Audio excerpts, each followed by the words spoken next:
We continue now at the top of Daf Chavtes Amud Aleph in Meseches Nedarim. This is Nedarim Daf 29a. On the previous Amud, the Gemara was discussing the Mishnah, which said, let's say a person says that these items are going to be kadosh until they are cut down or until they are burned. So then the halacha is that if you try to redeem it before it's cut down, before it's burned, so it's automatically going to become kadosh again. But then the question is, what about at the time that it is cut down, that it is burned? So at that point in time, there's a machlokas amoraim on the previous Amud. And Bar Pada says that what you do is at that point in time, kevan sheniktsu, once it's cut down, so you redeem it once and that's it, then it's redeemed.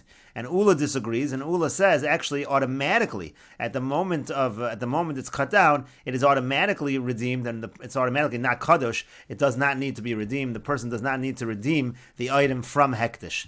And so the Gemara continues. Amar le Rav Hamnuna. So Rav Hamnuna now said to Ula, kedusha shebohen lahechon halcha. But where did the kedusha go? How did the kedusha just leave automatically? As the Mefarish says, Amar le Rav Hamnuna leUla hechi yotzin lechulin below padiyah. Rav Hamnuna says to Ula, how is it that you're saying that this item, which is hektish, it has a kedushas damim? How does that kedusha leave without any kind of redemption? Let's say a person says to his wife, he says, today you're my wife, and tomorrow you're not going to be my wife. It should go away automatically. Minafka below get, is she going to be able to go out without getting a get, without getting a divorce document? Of course she requires a get. Meaning to say, you can't have a situation where kedusha is going to leave something automatically. There has to be some kind of redemption process.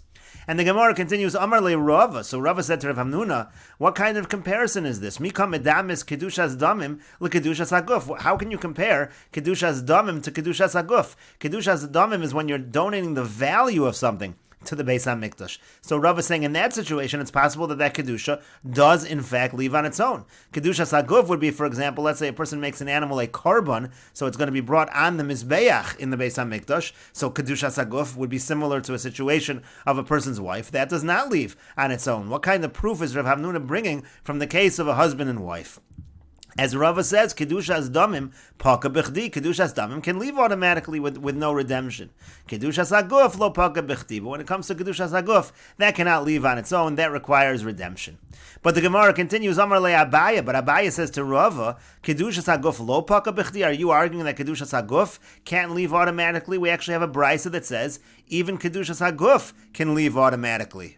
And Abaya brings the brisa of Tanya, but we learned in a brisa, Shor ze ola kol lamed yom. Let's say a person says, this ox is going to be an ola for 30 days, ula akar lamed yom shlamim, but then after the 30 days are up, it's actually going to convert into a shlamim. So kol lamed yom ola, liachar lamed yom shlamim, that's exactly what happens. For 30 days it's going to be an ola, and then after 30 days it's going to turn into a shlamim. So amai, so why is that the case? Kedushas haguf ninu. That's a situation of kedushas haguf upaka bechdi, and you see it is able to leave automatically. It does not require redemption. Automatically, this animal goes from being an ola and turning into a shlamim, and so therefore that shows that kedushas haguf is able to leave on its own.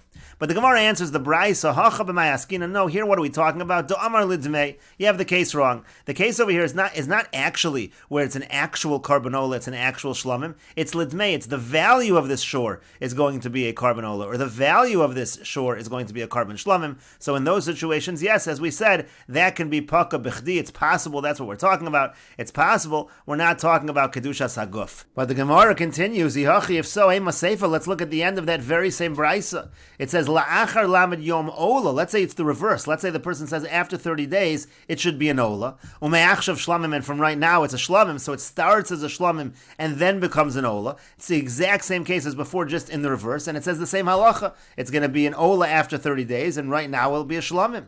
And so why would you have to have the same case twice? Now, if you're going to say as follows correctly, that